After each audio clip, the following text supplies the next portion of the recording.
परमेश्वर के दैनिक वचन। परमेश्वर ने मानव जाति के लिए मूल सजीव वातावरण बनाया है। 2. तापमान। दूसरी चीज है तापमान। हर कोई जानता है कि तापमान क्या होता है। तापमान एक प्रकार का वातावरण है जो मनुष्य के जीवित रहने के लिए उपयुक्त है और उसे इससे सुसज्जित होना ही होगा। यदि तापमान बहुत ही अधिक होगा, मान लीजिए यदि तापमान 40 डिग्री सेल्सियस से ऊंचा है, तो मानव जाति के लिए जीना बड़ा दयनीय होगा। क्या यह बहुत खाली नहीं होगा? क्या होगा यदि तापमान बहुत नीचे हो जाए और 0 से 40 डिग्री सेल्सियस कम हो जाए? मनुष्य इसे भी सहन नहीं कर पाएंगे। इसलिए परमेश्वर ने तापमान के इस क्रम को निर्धारित करने में वास्तव में बहुत अधिक ध्यान दिया था। तापमान का क्रम जिसे मानव जाति सहन कर सकता है, वह मूल रूप से -30 डिग्री सेल्सियस से 40 डिग्री सेल्सियस तक है। यह उत्तर से लेकर दक्षिण तक तापमान का मूल क्रम है।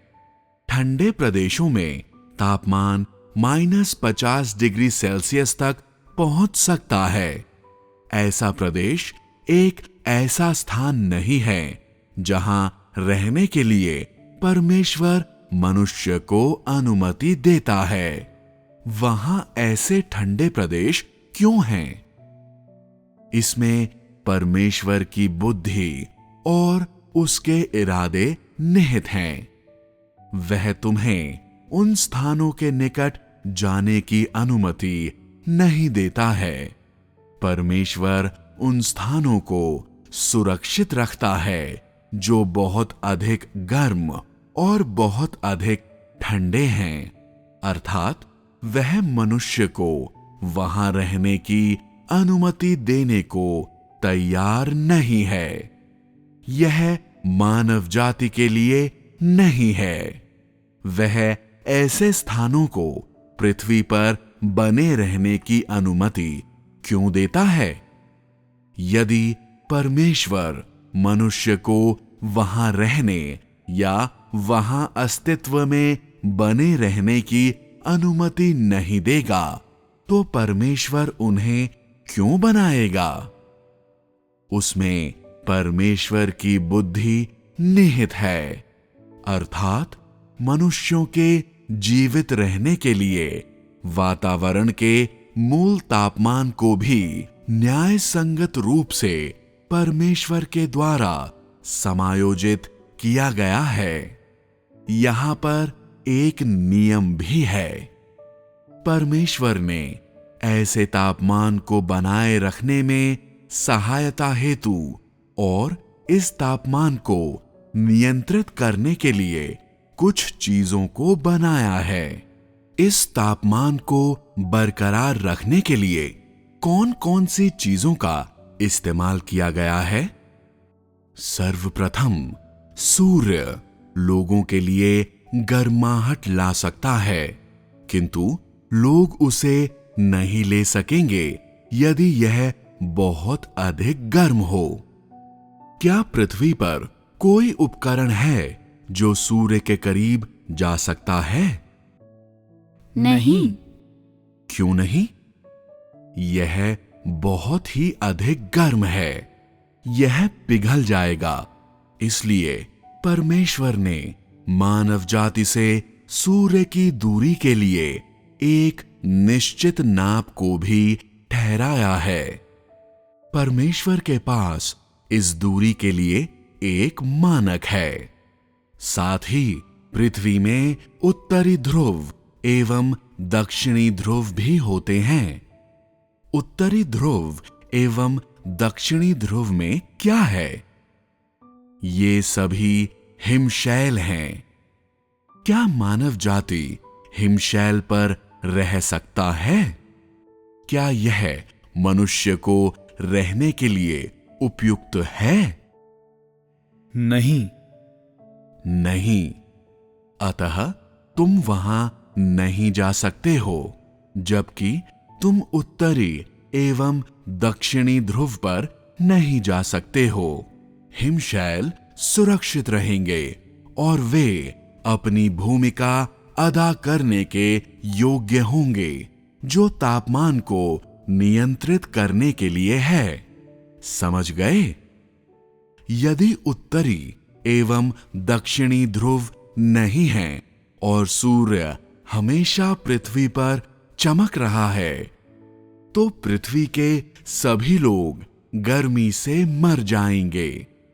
क्या परमेश्वर तापमान को नियंत्रित करने के लिए मात्र इन दो चीजों का इस्तेमाल करता है? नहीं। मनुष्य के जीवित रहने हेतु उपयुक्त तापमान को नियंत्रित करने के लिए वह मात्र इन दो चीजों को ही इस्तेमाल नहीं करता है। सभी किस्म की जीवित चीजें भी हैं, जैसे भूमि की घास, जंगल में विभिन्न प्रकार के वृक्ष और सब प्रकार के पौधे। वे सूर्य की गर्मी को सोख लेते हैं और उस तापमान को नियंत्रित करने के लिए जिसमें मनुष्य रहते हैं, सूर्य की ताप ऊर्जा का संश्लेषण करते हैं। जल के स्रोत भी हैं, जैसे नदियां एवं झीलें। नदियों एवं झीलों का क्षेत्रफल कुछ ऐसा नहीं है जिसे किसी के द्वारा निर्धारित किया जा सकता है। पृथ्वी पर कितना जल है? जहां जल प्रवाहित होता है, जिस दिशा में वह प्रवाहित होता है, जल की मात्रा या प्रवाह की गति क्या कोई नियंत्रण कर सकता है? इसे कोई नियंत्रित नहीं कर सकता है। केवल परमेश्वर जानता है। जल के ये विभिन्न स्रोत भी, जिसमें भूमिगत जल और भूमि के ऊपर की नदियों एवं झीलों का जल भी शामिल है, जिसे लोग देख सकते हैं, उस तापमान को नियंत्रित करते हैं जिसमें मनुष्य रहते हैं। इसके अलावा हर प्रकार की भौगोलिक संरचनाएं हैं, जैसे पहाड़, समतल भूमि, घाटियां और दलदली भूमि। इन विभिन्न भौगोलिक संरचनाओं के क्षेत्रफल एवं आकार सब मिलकर तापमान को नियंत्रित कर सकते हैं। उदाहरण के लिए, यदि इस पहाड़ का घेरा 100 किलोमीटर का है, तो इन 100 किलोमीटर को 100 किलोमीटर का प्रभाव होगा। जहां तक इसकी बात है कि कितनी सारी ऐसी पर्वतमालाएं एवं घाटियां हैं जिन्हें परमेश्वर ने इस पृथ्वी पर बनाया है, तो यह ऐसा कुछ है जिसके विषय में परमेश्वर ने पूर्ण रूप से विचार किया है। दूसरे शब्दों में, परमेश्वर के द्वारा सृजी गई प्रत्येक चीज के अस्तित्व के पीछे एक कहानी है और इसमें परमेश्वर की बुद्धि एवं योजनाएं भी हैं। उदाहरण के लिए, मान लीजिए जंगल एवं सभी प्रकार के पेड़ पौधे, वह क्षेत्रफल एवं स्थल का आकार जिसमें वे उगते हैं, उन्हें किसी मनुष्य के द्वारा नियंत्रित नहीं किया जा सकता है और न ही किसी मनुष्य के पास इन चीजों के लिए अंतिम राय है।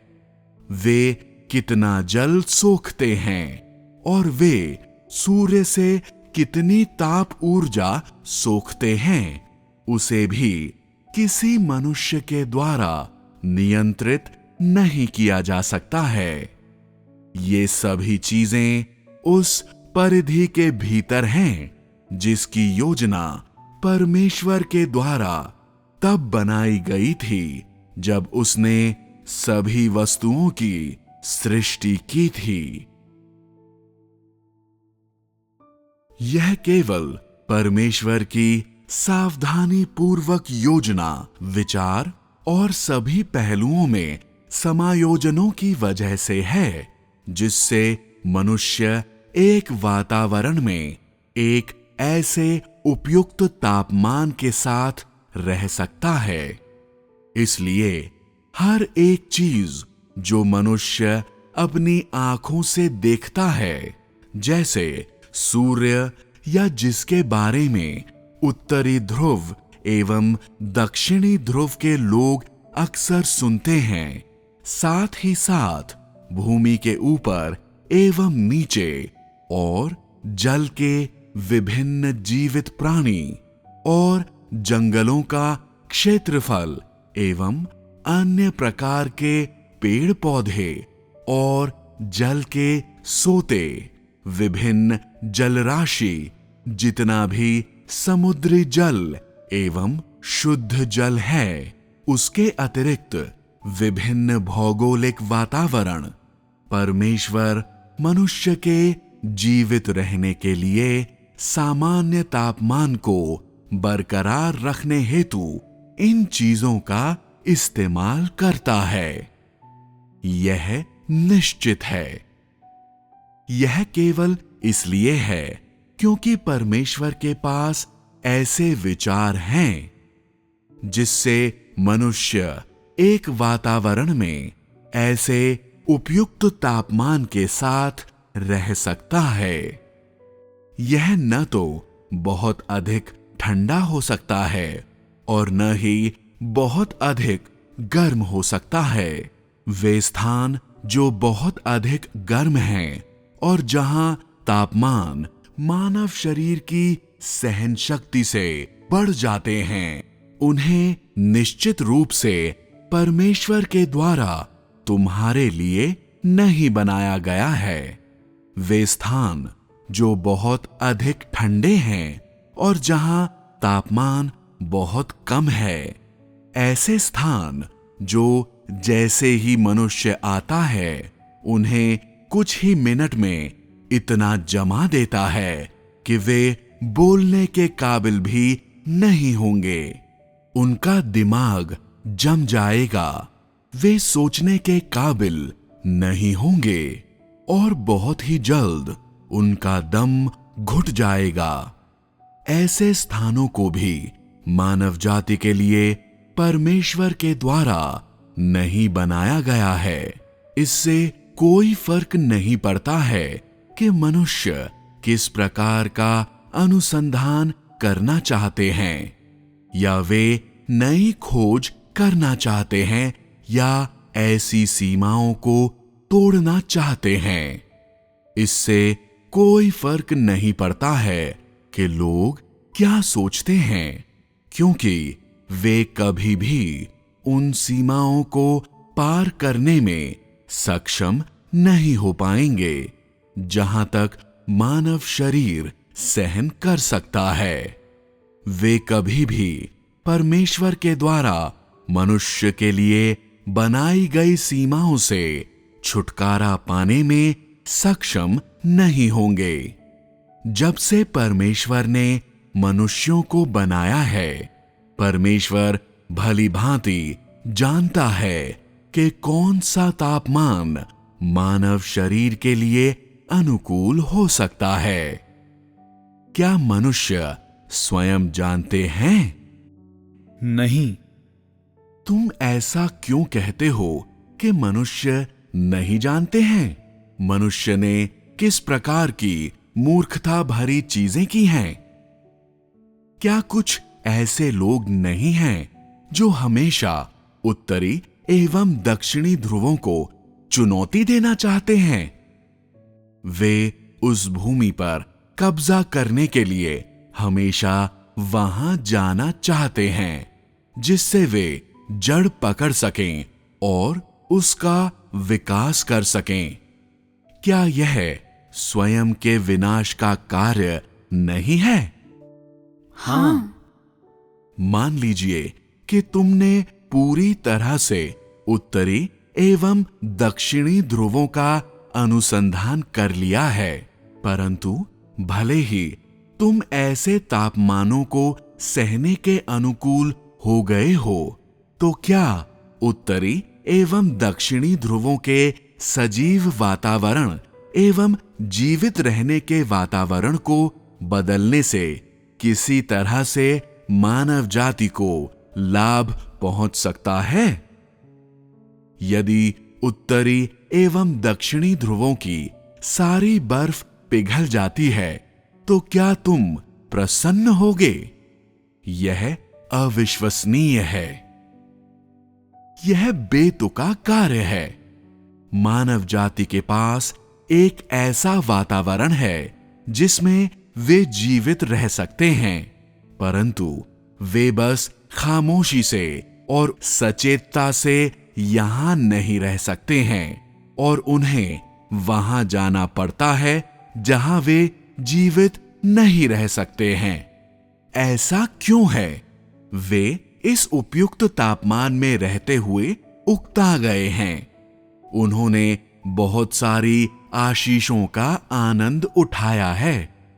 इसके अतिरिक्त इस सामान्य सजीव वातावरण को मानव जाति के द्वारा काफी हद तक नष्ट कर दिया गया है।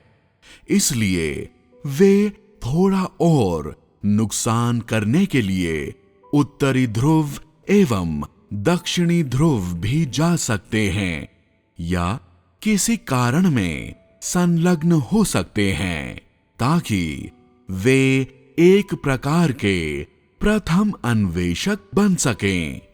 क्या यह मूर्खता नहीं है?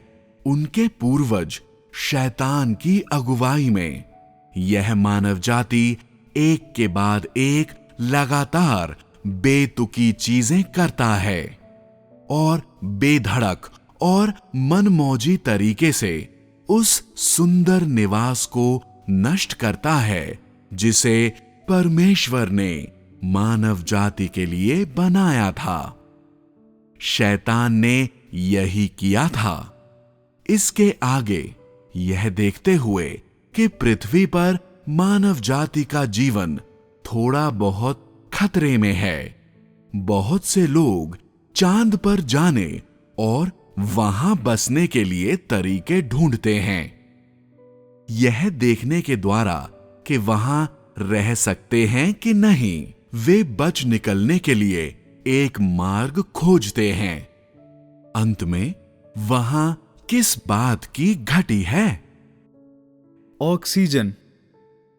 क्या मनुष्य ऑक्सीजन के बगैर जीवित रह सकते हैं? नहीं। जबकि चांद में ऑक्सीजन की कमी है, तो यह ऐसी जगह नहीं है जहां मनुष्य रह सकता है, और फिर भी मनुष्य वहां जाने की लगातार इच्छा करता है। यह क्या है? यह स्वयं का विनाश है और परेशानियों को खोजना है। यह स्वयं का विनाश है ना? यह वायु से विहीन एक स्थान है और तापमान मनुष्य के अस्तित्व के लिए उपयुक्त नहीं है। इसलिए इसे मनुष्य के लिए परमेश्वर के द्वारा नहीं बनाया गया है।